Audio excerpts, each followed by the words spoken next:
Le 8 décembre dernier, à 18h40, Sophie Davant et Cyril Ferraud ont inauguré la 37e édition du Téléthon. Diffusée en direct sur France Télévisions, l'émission a pris fin ce samedi 9 décembre au soir. Pendant plus de 24 heures, de nombreuses personnalités se sont succédé, à commencer par Vianney, parrain de cette édition, suivi de Nagui, Laurence Thiano-Herman, Kev Adams, parrain de l'édition précédente, et Grand Corps Malade. Ces artistes étaient accompagnés des familles ambassadrices. Afin d'assurer un direct ininterrompu, divers animateurs ont pris le relais.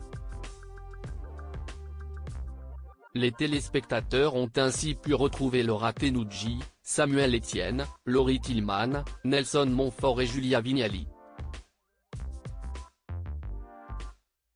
Toutefois, la véritable chef d'orchestre du Téléthon est incontestablement Sophie Davant. Aux manettes de l'émission depuis plusieurs années, l'animatrice voue un amour sincère au projet, et elle a d'ailleurs tenu à remettre les choses au clair. Accusée à tort d'avoir été rémunérée pour présenter l'émission, elle a rectifié les choses via un message sur Instagram. On compte sur vous avec notre parrain @Vianney Musique pour faire exploser le compteur. C'est une immense fierté de porter ce combat contre la maladie, bénévolement, a-t-elle ainsi affirmé. Plus de 80 millions d'euros récoltés une fois de plus cette année, les Français étaient au rendez-vous avec plus de 1 546 000 téléspectateurs devant leur écran lors du premier prime du Téléthon, vendredi soir. Cela représente 10,3% de part d'audience.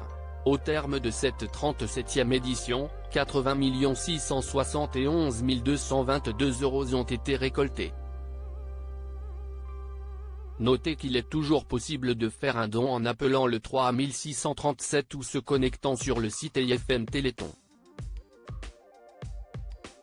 Rappelons que le Téléthon a été créé dans le but de venir en aide aux familles dont la vie et l'équilibre ont été bouleversés par des maladies rares touchant leurs enfants.